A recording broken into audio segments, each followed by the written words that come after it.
When was the last time you or someone in your family needed surgery? Did you ask your surgeon for their resume? Probably not. You likely asked friends for recommendations, or you trusted your primary care physician's referral. That's because reputation and trust matter more than credentials on paper. Yet here we are spending thousands on perfecting resumes while neglecting something far more powerful, our brand. Let me be clear. I'm not saying you'll never need a resume.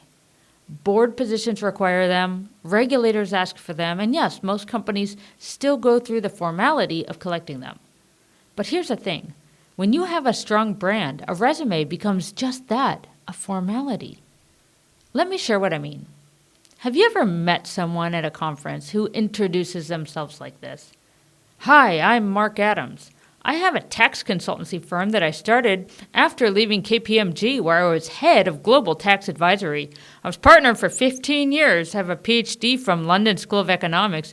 Actually, I'm bilingual. I lived in London, Dublin, Paris, and you're desperately looking for a quick exit. Compare that to, hi, I'm Mark. I help small businesses move from the 30% tax bracket to the 15%.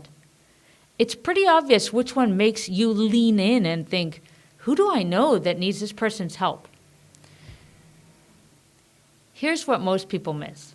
A resume is a statement of your experience, and your experience is a snapshot of your past.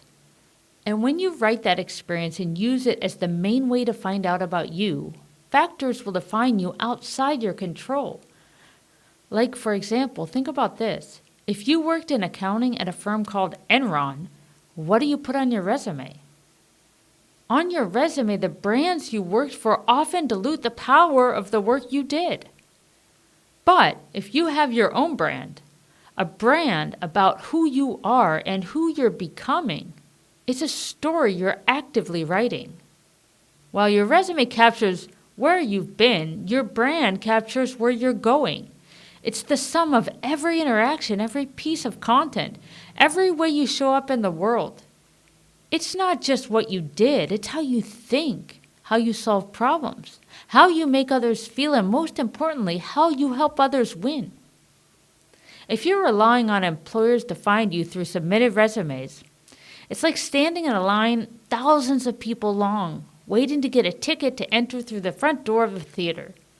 Meanwhile, with a brand, there's a side door where security will happily let you in because you have an invitation to start.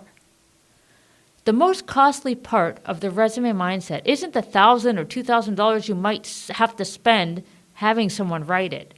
It's the perspective you're telling your story from. Your resume is generally about you. Your brand isn't. It's about how you show up in the world and the experience you create for others. It's a subtle difference, but it's a powerful one. A list of qualifications doesn't tell anyone how you can help them win the day. So, what do you do with that $1,000 instead? Invest it in brand assets that showcase who you are and the value you bring. Get a good microphone and create content that helps people solve real problems. Do a professional photo shoot that shows what it's like to work with you. Invest in personal development, not to add another line to your resume, but to live out your fullest expression. If you're uncomfortable on camera, learn how to present yourself effectively. Whatever's holding you back from showing up powerfully, invest in resolving that. Your brand should be constantly evolving in the direction of who you're becoming. It should uplift you, inspire you, and motivate you to consciously create your life and relationships.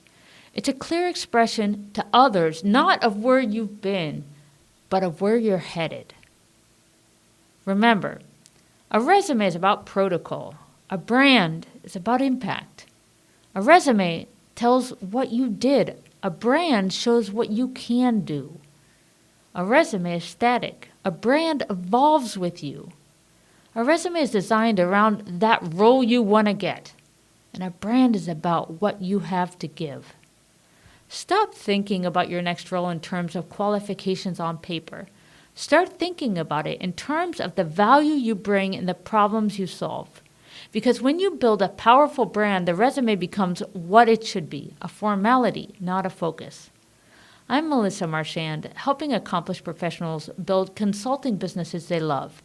If you know someone ready to make this transition, please share this episode with them.